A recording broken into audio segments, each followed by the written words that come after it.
The deep ડાઇવમાં આપનું સ્વાગત છે. આજે આપણે એક એવી સિસ્ટમની ઊંડાણપૂર્વક વાત કરવાના છીએ જે મોટિવેશન એટલે કે પ્રેરણાથી આમ આગળ વધીને કામ કરે છે. એ છે SW લક્સ ડિસિપ્લિન સિસ્ટમ્સ. આપણી પાસે SW લક્સ ડિસિપ્લિન સિસ્ટમ્સ બિયોન્ડ મોટિવેશનના કેટલાક મુખ્ય અંશો છે જેના આધારે આપણે આજે ચર્ચા કરીશું. શરૂઆત આમ એક સીધા સવાલથી કરીએ, ચાલે? હા, ચોક્કસ. આ છેલ્લા મહિનામાં પ્રોડક્ટિવિટી વધારવા માટે કેટલી વિડીયોઝ જોઈ હશે અને સાચું કહેજો, એમાંથી કેટલા ગોલ્સ, કેટલા લક્ષ્યો હજુ પણ બસ મનમાં જ છે, કાગળ પર? આ સવાલ ઘણાને લાગુ પડશે. હા, જો આ વાત થોડી પણ જાણીતી લાગી રહી હોય તો મને લાગે છે કે આજની આપણી ચર્ચા ખરેખર રસપ્રદ રહેશે. જુઓ, આ SW લક્સ જે છે એ કોઈ વધુ એક મોટિવેટ થઈ જાઓ વાળો અભિગમ નથી. બિલકુલ નહીં. હકીકતમાં તે બિલકુલ ઉલટું છે. એમનો મૂળભૂત વિચાર જે છે કે આ સિસ્ટમ પ્રેરણાથી પર ચાલે છે. એમનું માનવું છે કે મતલબ પ્રેરણા પર આધાર રાખવો ને એ જ મોટાભાગની નિષ્ફળતાનું કારણ છે. કેમ કે પ્રેરણા તો હા, કારણ કે પ્રેરણા તો આવે ન જાય, એ સ્થાયી નથી. બરાબર. અને આ જે ટેમ્પરરી જુસ્સો હોય ને એ ઘણીવાર મોટિવેશન હેંગઓવરમાં પરિણમે છે. આજે જોશમાં આવીને મોટી યોજનાઓ બનાવી અને કાલે સવારે બધું ઠંડુ. બરાબર. 24 કલાકમાં હવા નીકળી જાય. સ્રોત તો ત્યાં સુધી કહે છે કે આ જ કારણ છે કે લગભગ 92% લોકો ક્યારેય પોતાના લક્ષ્યો સુધી પહોંચી જ નથી શકતા. બાપ રે, 92%! આ આંકડો ખરેખર આમ આંખ ખોલી નાખે એવો છે. હા, તો એમનો વિશ્વાસ એક સરળ પણ શક્તિશાળી વિચાર પર ટકેલો છે. પ્રેરણા અસ્થાયી છે, પણ શિસ્ત એટલે કે ડિસિપ્લિન એ કાયમી છે. આ જ મુખ્ય વાત છે. એ લોકો કહે છે ડરવાનું બંધ કરો, હું તૈયાર થઈશ ત્યારે કરીશ, એ રાહ જોવાનું બંધ કરો અને સૌથી મહત્વનું, વાસ્તવિક કામ કરીને પોતાની જાત પર દાવ લગાવો. વાહ! એમનો એક મુખ્ય મંત્ર છે જે વારંવાર આવે છે, ક્યું ડરતા હે તું યાર, ખુદ પે દાવ લગા. એટલે ડર્યા વગર બસ શરૂ કરી દો. મોટી ટિપ્સથી મુખ્ય 3 બાબતો છે. ઓકે. પહેલું, તેઓ એવી સિસ્ટમ્સ બનાવવામાં માને છે જે કાયમી શિસ્ત પર આધારિત હોય. એટલે કે જ્યારે પેલો મોટિવેશનનો જુવાળ ઓસરી જાય ને ત્યારે પણ આ સિસ્ટમ્સ આપણને આગળ ધપાવતી રહે. આ બહુ મહત્વનું છે, કારણ કે પેલી લાગણીઓ તો બદલાયા કરે, સિસ્ટમ તમને પકડી રાખે. બીજું, એમનો અભિગમ અત્યંત વ્યવહારુ છે. સ્રોતમાં શબ્દ વાપર્યો છે ક્રૂર રીતે વ્યવહારુ. ઓહો! મતલબ વર્ષોના સંશોધનને એમણે 20 નક્કર અજમાવેલી તકનીકોમાં નીચોવી દીધું છે, જે જીવનના મુખ્ય ક્ષેત્રોને આવરી લે છે. એટલે ફક્ત થિયરી નહીં, પ્રેક્ટિકલ સ્ટેપ્સ. બરાબર. અને ત્રીજું, જે મને રસપ્રદ લાગ્યું, તેઓ ડિજિટલ જ્ઞાનને ભૌતિક જવાબદારી સાથે જોડે છે. એ કેવી રીતે? જેમ કે એક પ્રતિબદ્ધતા પત્ર જે તમે લખીને તમારા ડેસ્ક પર રાખો. એ રોજ તમારી સામે રહે, તમને યાદ અપાવે કે તમે શું નક્કી કર્યું છે. ઓહ! એટલે સતત દેખાયા કરે. હા, જ્યાં સુધી તમે એ કામ પૂરું ન કરો ત્યાં સુધી. આમાં જે આમ ઊંડાણપૂર્વકની વાત છે ને, તે એ છે કે કેવી રીતે પ્રેરણા પરનો આપણો સામાન્ય ભાર જ આપણને પાછળ પાડી શકે છે. પ્રેરણા એક લાગણી છે, અને લાગણીઓ તો ખબર છે ને, હવામાન જેવી હોય છે, ક્યારે બદલાઈ જાય કહી ન શકાય. સાચી વાત. જ્યારે સિસ્ટમ્સ એ એક માળખું છે, એ તમારી ભાવનાત્મક સ્થિતિ પર નિર્ભર નથી રહેતી. તે તમને માર્ગદર્શન આપે છે, ભલે તમને કામ કરવાનું મન હોય કે ન હોય. અને પેલો મંત્ર ક્યું ડરતા હે તું યાર, એ ફક્ત એક આમ પ્રેરક વાક્ય નથી, એ ખરેખર તો માનસિકતામાં પરિવર્તન લાવવાની વાત છે. ભયમાંથી નીકળીને આત્મવિશ્વાસ સાથે કાર્ય કરવાની દિશામાં એક કદમ. એટલે કે મૂડની રાહ ન જોવાની. બરાબર. બસ શરૂ કરી દો. હા, અને શરૂઆત કેવી રીતે કરવી એના માટે જ એમની પેલી 20 તકનીકો છે. સ્રોત પ્રમાણે આ તકનીકો મુખ્યત્વે 3 ભાગમાં વહેંચાયેલી છે. ઉત્પાદકતા એટલે કે પ્રોડક્ટિવિટી, પછી ચેતવણીરૂપ વર્તણૂકો જેનાથી બચવાનું છે, અને છેલ્લે વિકાસ માટેની વ્યૂહરચનાઓ. ઓકે, તો પ્રોડક્ટિવિટીથી શરૂ કરીએ. હા, ઉત્પાદકતા વધારવાની વાત કરીએ તો એક જાણીતી પણ ખૂબ અસરકારક તકનીક છે પોમોદોરો પાવર. હા, એ તો મેં સાંભળી છે. સિદ્ધાંત સરળ છે. 25 મિનિટ એકદમ ધ્યાન કેન્દ્રિત કરીને કામ કરો, પછી 5 મિનિટનો ટૂંકો વિરામ. અને હા, પેલી 25 મિનિટ દરમિયાન ફોન જેવી ડિસ્ટ્રેક્ટ કરતી વસ્તુઓ નજરથી દૂર, કદાચ ડ્રોઅરમાં. આ સાદું લાગે પણ ખરેખર કામ કરે છે. અને એ કામ કરે છે કારણ કે તે મનોવૈજ્ઞાનિક રીતે ડિઝાઇન થયેલી છે. મોટા કામને નાના મેનેજેબલ ભાગોમાં તોડી નાખે છે. એટલે શરૂઆત કરવી સહેલી લાગે. અને નિયમિત વિરામ એ સુનિશ્ચિત કરે છે કે તમે માનસિક રીતે થાકી ન જાઓ, બર્નઆઉટ ના થાય. પેલી 5 મિનિટના બ્રેકની રાહ જોવાની ખબર જ તમને 25 મિનિટ વધુ ફોકસ કરવામાં મદદ કરે છે, ખબર છે? બરાબર. એક નાનું ઇનામ જેવું લાગે. અને બીજી એક વાત જેણે મને ખરેખર આમ થોડો વિચાર તો કરી દીધો તે છે સિંગલ ટાસ્કિંગનો વિચાર. સ્રોત બહુ ભારપૂર્વક કહે છે કે મલ્ટીટાસ્કિંગ જેવી કોઈ વસ્તુ છે જ નહીં. એમ વાસ્તવમાં તો ટાસ્ક સ્વિચિંગ છે. એટલે કે એક કામમાંથી બીજા કામ પર કૂદકા મારવા. અને આ સાંભળવા જેવું છે. દરેક સ્વિચ પછી ફરીથી પૂરેપૂરું ધ્યાન કેન્દ્રિત કરવામાં આપણા મગજને સરેરાશ 23 મિનિટ જેટલો સમય લાગે છે. 23 મિનિટ દરેક વખતે? હા. વિચાર કરો, આપણે દિવસ દરમિયાન કેટલો બધો સમય ફક્ત આ આમ તેમ કૂદકા મારવામાં જ વેડફી નાખતા હોઈશું. Oh my God! આ તો બહુ મોટો આંકડો છે. અને આ ટાસ્ક સ્વિચિંગનો મુદ્દો ખરેખર ખૂબ જ મહત્વનો છે. આપણું મગજ એક સમયે એક જટિલ કાર્ય પર ઊંડાણપૂર્વક ધ્યાન કેન્દ્રિત કરવા માટે શ્રેષ્ઠ રીતે કામ કરે છે. જ્યારે આપણે સતત કામ બદલતા રહીએ છીએ ત્યારે આપણે ફક્ત સમય જ નથી ગુમાવતા, પણ ભૂલો થવાની શક્યતા પણ વધારીએ છીએ અને આપણી મેન્ટલ એનર્જી પણ વેડફાય છે. થાકી જ જવાય વધારે. બરાબર. આ વાત પેલી ડિજિટલ મિનિમલિઝમના સિદ્ધાંત સાથે પણ જોડાય છે કે ભાઈ બિનજરૂરી ડિજિટલ વિક્ષેપોને સભાનપણે ઘટાડવા જરૂરી છે, શાંતિ અને ફોકસ માટે. ઉત્પાદકતા માટે સ્રોતમાં બીજી પણ પદ્ધતિઓ છે, જેમ કે પેલો 2 મિનિટનો નિયમ. હા, એ પણ બહુ સરસ છે. જો કોઈ કામ 2 મિનિટથી ઓછો સમય લે તેમ હોય તો તેને તરત જ પતાવી દેવું, ટાળવું નહીં. આનાથી પેલું નાનું કામ ભેગું થતું અટકે. હા, અને આ 2 મિનિટનો નિયમ છે ને એ શરૂઆત કરવાના અવરોધને તોડવામાં પણ મદદ કરે છે. ઘણીવાર આપણે કોઈ કામ એટલા માટે ટાળીએ છીએ કારણ કે તે મોટું લાગે છે, પણ ફક્ત 2 મિનિટ કરીશ એમ વિચારીને શરૂ કરીએ ને તો ગતિ પકડાઈ જાય છે. ઘણીવાર પછી આપણે એ કામ પૂરું જ કરી નાખીએ. સાચી વાત છે. આ બધી તકનીકોનો સાર એ જ છે કે કાર્ય કરવા માટે એક સ્પષ્ટ માળખું બનાવવું અને પેલો નિર્ણય લેવાનો માનસિક બોજ ઘટાડવો. બરાબર. ચાલો હવે પેલી ચેતવણીરૂપ વર્તણૂકો પર આવીએ, જે આપણી સફળતાને ચૂપચાપ નુકસાન પહોંચાડતી હોય છે. એક મોટો મુદ્દો છે સોશિયલ મીડિયા ટ્રેપ. આ તો લગભગ બધાને લાગુ પડે. સ્રોત મુજબ સરેરાશ વ્યક્તિ દિવસના 3 કલાકથી વધુ સમય ફક્ત સ્ક્રોલિંગમાં વિતાવે છે. 3 કલાક? રોજ? હા, આ સમયનો ઉપયોગ ક્યાંક વધુ રચનાત્મક રીતે થઈ શકે છે નહીં? ચોક્કસ. અને આ ફક્ત સમયનો વ્યય નથી. સોશિયલ મીડિયા સતત પેલી સરખામણીની લાગણી પેદા કરી શકે છે, ખબર છે? હા, બીજા બધા કેટલા ખુશ છે, ક્યાં ફરી રહ્યા છે. બરાબર. આપણે બીજાઓની કાળજીપૂર્વક પસંદ કરેલી હાઇલાઇટ રીલ જોઈએ છીએ અને તેની સરખામણી આપણી પોતાની રોજિંદી વાસ્તવિકતા સાથે કરીએ છીએ, જે ઘણીવાર અસંતોષ અને આમ ઈર્ષા તરફ દોરી જાય છે. આ સૂક્ષ્મ છે પણ શક્તિશાળી નકારાત્મક અસર છે. બીજું એક સામાન્ય પણ જોખમી વર્તન છે લાઇફસ્ટાઇલ ઇન્ફ્લેશન. આ પણ બહુ મહત્વનું છે. એટલે કે જેમ આપણી આવક વધે છે તેમ આપણા ખર્ચાઓ તેનાથી પણ વધુ ઝડપથી વધવા માંડે છે. નવી ગાડી, મોટો ફોન, મોંઘા શોખ. દેખાડો પણ આવી જાય એમાં. હા, સ્રોતનું સૂચન થોડું કડક લાગે છે, પણ વિચારવા જેવું છે. જ્યાં સુધી તમે ખરેખર સંપત્તિ ન બનાવી લો ત્યાં સુધી એવી રીતે જીવો જાણે તમે હજી પણ સંઘર્ષ કરી રહ્યા છો. વાહ, આ થોડું આકરું છે પણ મુદ્દાની વાત છે. આ લાઇફસ્ટાઇલ ઇન્ફ્લેશન ખરેખર એક ખૂબ જ સામાન્ય જાળ છે, જે લાંબા ગાળાની નાણાકીય સ્વતંત્રતાના માર્ગમાં મોટો અવરોધ બની શકે છે. આવક વધે ત્યારે જીવનશૈલીમાં થોડો સુધારો કરવો સ્વાભાવિક છે, પણ જો ખર્ચ આવક કરતાં વધુ ઝડપથી વધે તો પછી બચત અને રોકાણ માટે કંઈ બચે જ નહીં. અને દેવું વધી જાય કદાચ. હા, આ વર્તણૂકો ઘણીવાર પેલી તાત્કાલિક સંતોષ મેળવવાની આપણી વૃત્તિમાંથી જ જન્મે છે, જે લાંબા ગાળાના ધ્યેયો સાથે સીધા સંઘર્ષમાં આવે છે. સ્રોત એ પણ ઉલ્લેખ કરે છે કે જો કોઈ વસ્તુની પૂરી કિંમત આપણે આરામથી ચૂકવી શકતા ન હોઈએ તો કદાચ આપણે તેને ખરીદવી ન જોઈએ, ખાસ કરીને ઊંચા વ્યાજવાળી લોન લઈને તો નહીં જ. આ સમજદારી કેળવવી એ પણ એક પ્રકારની શિસ્ત જ કહેવાય ને? બિલકુલ. સ્રોતમાં અન્ય ચેતવણીરૂપ વર્તણૂકોનો પણ ઉલ્લેખ છે, જેમ કે કામ ટાળવાની વૃત્તિ, પ્રોક્રેસ્ટિનેશન. હા, એ તો બહુ કોમન છે. જરૂર કરતાં વધુ પડતું વિચારવું અને કોઈ નિર્ણય પર ના આવી શકવું, એનાલિસિસ પેરાલિસિસ. હા. અને સતત બીજાઓ સાથે પોતાની સરખામણી કરવી. આ દરેક વર્તણૂક પાછળ કોઈને કોઈ મનોવૈજ્ઞાનિક કારણ હોય છે.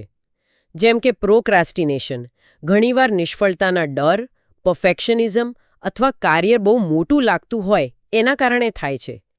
તેને ઓળખીને તેના મૂળ કારણને સમજીને તેનો સામનો કરવા માટે ચોક્કસ વ્યૂહરચના અપનાવી શકાય છે. આમ સેલ્ફ અવેરનેસ, સ્વજાગૃતિ અહીં પહેલું અને સૌથી મહત્વનું પગલું છે. બરાબર.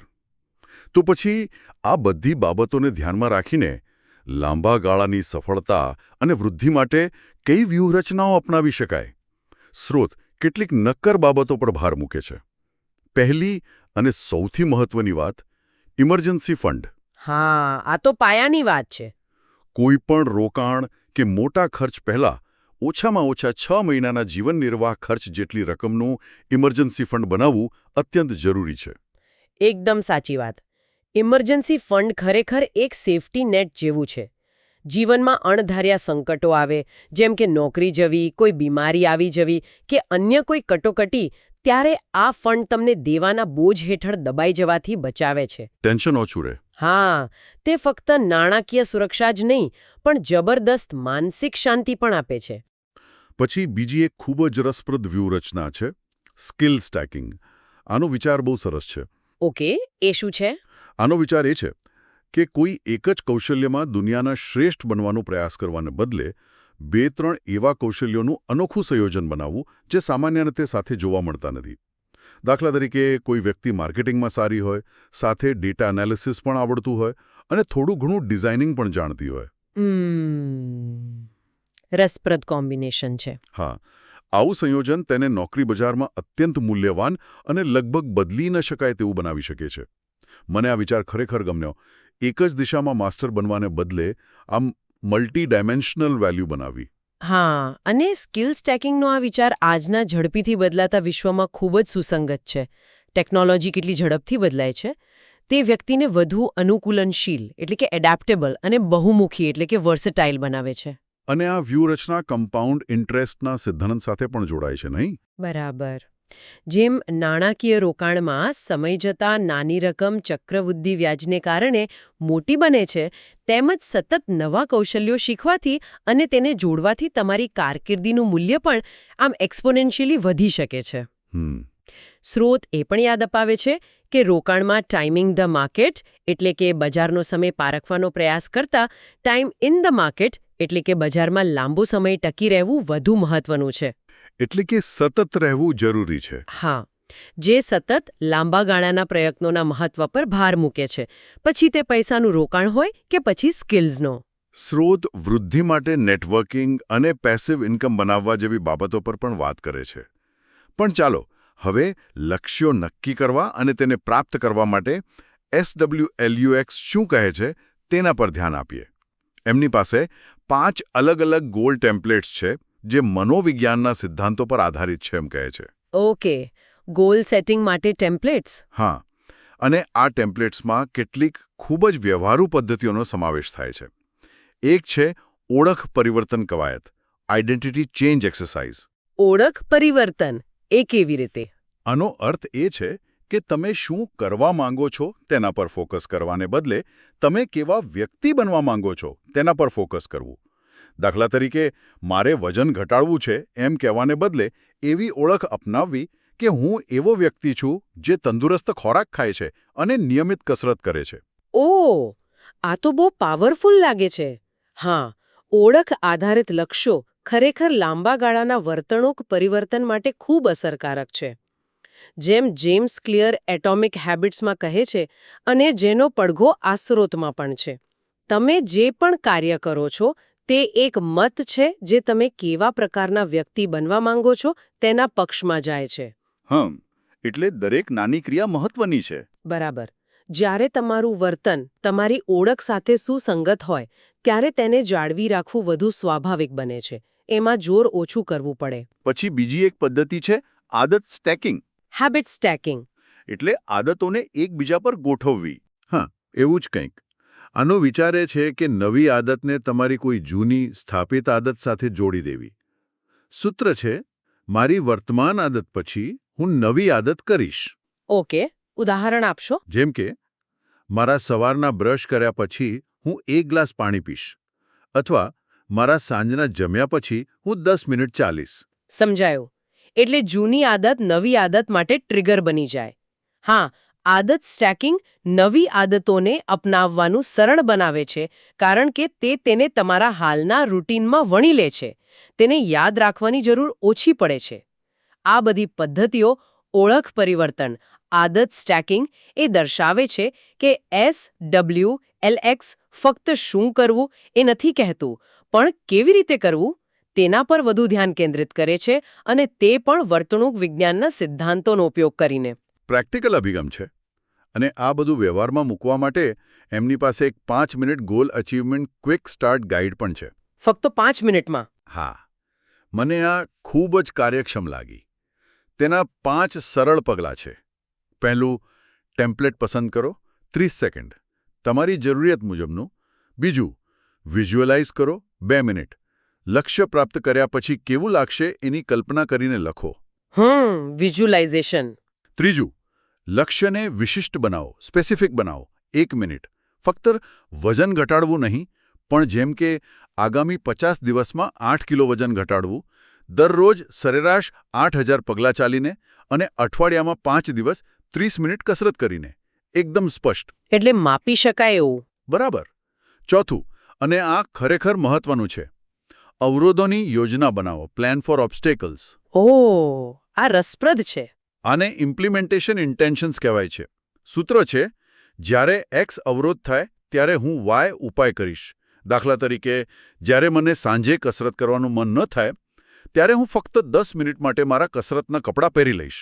વાહ, એટલે પહેલેથી જ પ્લાન કરી લેવાનો. હા, સ્રોત દાવો કરે છે કે આ પદ્ધતિ સફળતાનો દર લગભગ બમણો કરી શકે છે. ડબલ? આ તો કરવું જ પડે. અને 5મું પગલું, સહી કરો અને તારીખ લખો. આ તમારા મગજને સંકેત આપે છે કે ભાઈ આ એક ગંભીર પ્રતિબદ્ધતા છે. એક સાયકોલોજીકલ ટ્રીક જેવું. આ ક્વિક સ્ટાર્ટ ગાઈડ ખરેખર ઘણી બધી શ્રેષ્ઠ પદ્ધતિઓને એક નાનકડા, આમ અસરકારક પેકેજમાં મૂકી દે છે. તમે કહ્યું લક્ષ્ય લખવાથી ફરક પડે છે. સંશોધન દર્શાવે છે કે લખેલા લક્ષ્યો પ્રાપ્ત થવાની સંભાવના 42% જેટલી વધી જાય છે. 42%? હા, કારણ કે લખવાની ક્રિયા તેને વધુ વાસ્તવિક અને સ્પષ્ટ બનાવે છે. અને વિશિષ્ટ અને માપી શકાય તેવા લક્ષ્યો પ્રગતિને ટ્રેક કરવાનું શક્ય બનાવે છે. તમને ખબર પડે કે તમે ક્યાં પહોંચ્યા. અને પેલું અવરોધોનું પૂર્વ આયોજન એ ખરેખર ગેમ ચેન્જર છે. મોટાભાગના લોકો ત્યારે નિષ્ફળ જાય છે જ્યારે અનએક્સપેક્ટેડ મુશ્કેલીઓ આવે. પણ જો તમે પહેલેથી જ વિચારી રાખ્યું હોય કે જો આવું થશે તો હું આમ કરીશ, તો તમે પાટા પર પાછા આવવાની શક્યતા ઘણી વધારી દો છો. રિએક્ટિવ બનવાને બદલે પ્રોએક્ટિવ બની જવાય. બરાબર. આ બધાની પાછળ કેટલાક મૂળભૂત સિદ્ધાંતો કામ કરી રહ્યા છે જે લાંબા ગાળાના પરિણામો માટે ચાવીરૂપ છે. જેમ કે ઓળખ પર ધ્યાન કેન્દ્રિત કરવું, જેની આપણે વાત કરી. અને બીજું છે સતતતા. હા, કન્સિસ્ટન્સી. સ્રોત સ્પષ્ટપણે કહે છે કે સતતતા પ્રતિભા કે નસીબ કરતાં પણ વધુ શક્તિશાળી છે. રોજ થોડું થોડું કરવું એ ક્યારેક ક્યારેક ઘણું બધું કરવા કરતાં વધુ અસરકારક છે. નાના પગલાં, પણ રોજ. હા, અને આની સાથે જોડાયેલો વિચાર છે, પ્રગતિ પૂર્ણતા કરતાં વધુ સારી છે. બસ શરૂઆત કરવી મહત્વપૂર્ણ છે, ભલે તે પરફેક્ટ ન હોય. આ પરફેક્શનિઝમ ઘણીવાર આપણને શરૂ જ નથી કરવા દેતું. બરાબર. અને આ બધું ફરી એકવાર SWLUXના મૂળભૂત વિચાર પર આવીને અટકે છે. સિસ્ટમ્સ ત્યારે પણ કામ કરે છે જ્યારે પ્રેરણા ગાયબ હોય. એટલે જ તૈયાર ન હો તો પણ શરૂ કરવું જરૂરી છે. ઘણીવાર તો ક્રિયા પોતે જ પ્રેરણાને જન્મ આપે છે, ઉલટું નહીં. ઓહ, આ પણ સારો મુદ્દો છે. અને જો ક્યારેક પ્રેરણા સાવ જ ઓછી લાગે તો સ્રોત પેલો 2 મિનિટનો નિયમ ફરી યાદ અપાવે છે. ફક્ત 2 મિનિટ માટે પ્રતિબદ્ધ થાઓ. જેમ કે મારે આખું ચેપ્ટર વાંચવું છે એમ વિચારવાને બદલે મારે ફક્ત 2 મિનિટ માટે પુસ્તક ખોલીને બેસવું છે. ઘણીવાર આટલું કરવાથી જ ગતિ મળી જાય છે. અને પછી તમે કદાચ વધુ સમય વાંચી લો. શરૂઆત કરવાનો અવરોધ તૂટી જાય. બરાબર.